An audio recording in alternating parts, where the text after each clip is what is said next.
All right. Thank you, panelists, and thanks for those questions. As a young adult wanting to date, how do I go about it? Is there, a right way to go about dating? That's one of the questions we have. Good evening, everyone. Good evening. I'm not sure if I'm the one that's supposed to talk about dating, but I think I have the basic knowledge.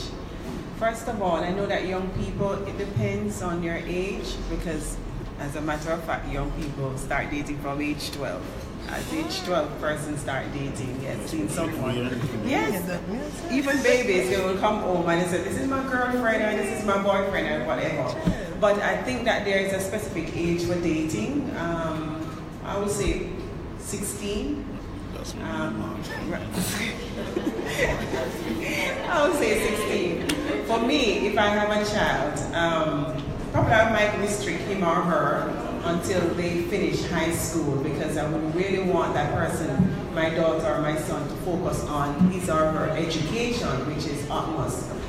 But beside the point that some persons, they think that they are mature enough to handle dating.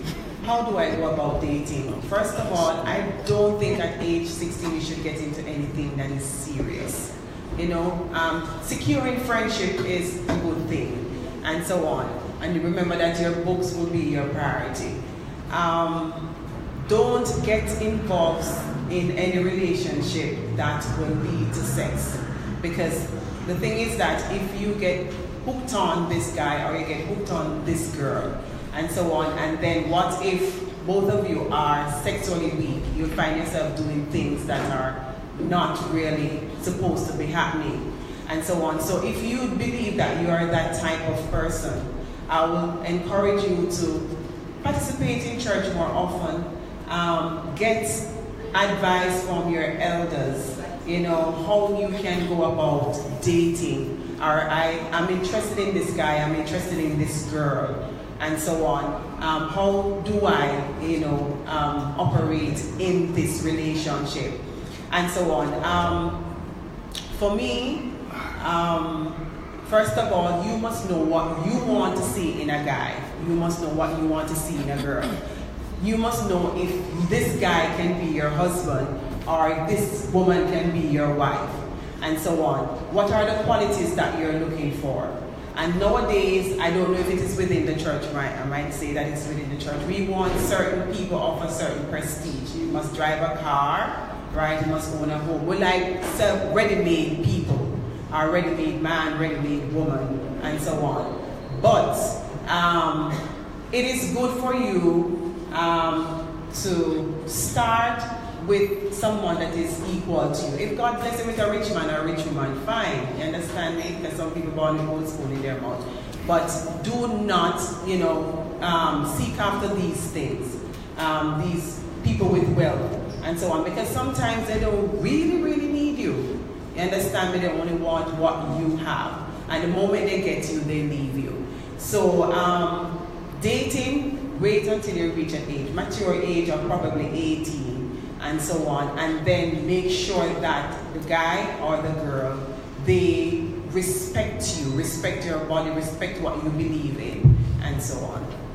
All right, let's hear from Andrew. Just to make, thanks, Benny, just to make sure that we bear in mind that I think the other aspect of what the person really wants to ask is, how does one make the right decision for a partner? All right. I'm a teacher. Well, started out teaching in the university as well, but I did some time in the high schools. And one of the most fascinating questions I always ask young men, when is your girlfriend's birthday? And they rarely know. And it's always strange, like, what is her favorite color? Many need to know that. What is her plans for the future? Him don't know. What is she studying in school? Where does she plan to go after leaving high school? Him don't know. She look nice though. Right? One of the things I always say to persons, start out loving yourself. And quite too often, we're looking for somebody when we have not yet discovered who we are. And it is after knowing who you are, then you can start finding somebody to complement who you are. And so I always say, start out knowing who you are, defining your own goals, be your own person. And it has gotten to the point where I'll never teach in high school unless God pushed me in there by force. Because when you see a 16-year-old girl cutting herself with a razor, well, the guy doing it first, and I say to him, why are you doing that? She don't talk to me. And why are you cutting yourself? Because you're not talking to him. And this is girlfriend and boyfriend, and as Minister Thompson said, that these two teenagers have their own demons battling with. And then I think when they link up together, they start transferring their own demonic experience each other. Andrew, talk to us about what's healthy or unhealthy about two young people, the Christians, and they're now 16, 17, 18, 19, 20, 21, and they're beginning to get a sense that they want to get to know a member of the opposite sex a little bit better than this. That's the whole panel now. But are there boundaries? Because I think that the way our young people think, and because they are being fed with information from the internet and all the wrong sources, when it comes to the church, they basically, if we're not careful, could just scoff at us because, you know, what happened? You don't want me to live my life, you don't want me to have fun. So I like where you have gone with this. Ven would say, boy, be careful as to when you start getting into relationships. Because when you start getting into relationships, you have expectations, the other person has expectations. What might those expectations be for us as Christians, being young people?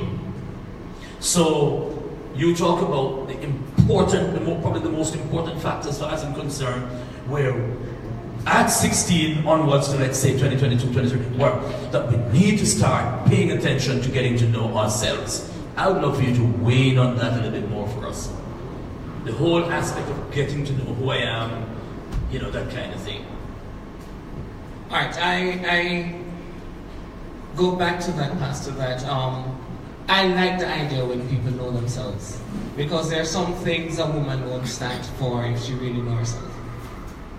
And same thing for the males. When you really have that appreciation for yourself, it means then that if I know that I have the tendency to start things, then I'm not going to have you over my house when my parents is not there. Because if you don't start it, guess who's going to start it? Me. And that is because I know myself. So sometimes you talk to a young person like, how did it happen? We were just there and it happened. And that points back to one thing. You really have not decided who you are, you don't know who you are, and so I always say dig deep into that. And it goes with building on your relationship with God and discovering who you are. And when you've fully discovered that, You're going back to this God thing now and this build a relationship thing with God. And when we try last month, Pastor, and he just sent a messages and we try, and I'll come to the altar and kneel and go, but I say, God, take with that feeling you for me. So, you know, we try big guy, we know so we try. But a month later, the same thing now work, it does not work. I still feel like I want to go after the girl with that nice pair of breasts and this lovely, look at her lips. And I'm being drawn and literally dragged towards this thing. What do I do? I'm young. Well, I like how he puts it, but sexual drive is something you don't want God to kill, because you're gonna need it, right? So you're not gonna go to the altar and say, God, you see that I have this sexual desire. Kill it, Lord, kill it. So when you get married, you don't have any desire for your partner, so you wouldn't want that, and so on. But I believe it can be controlled.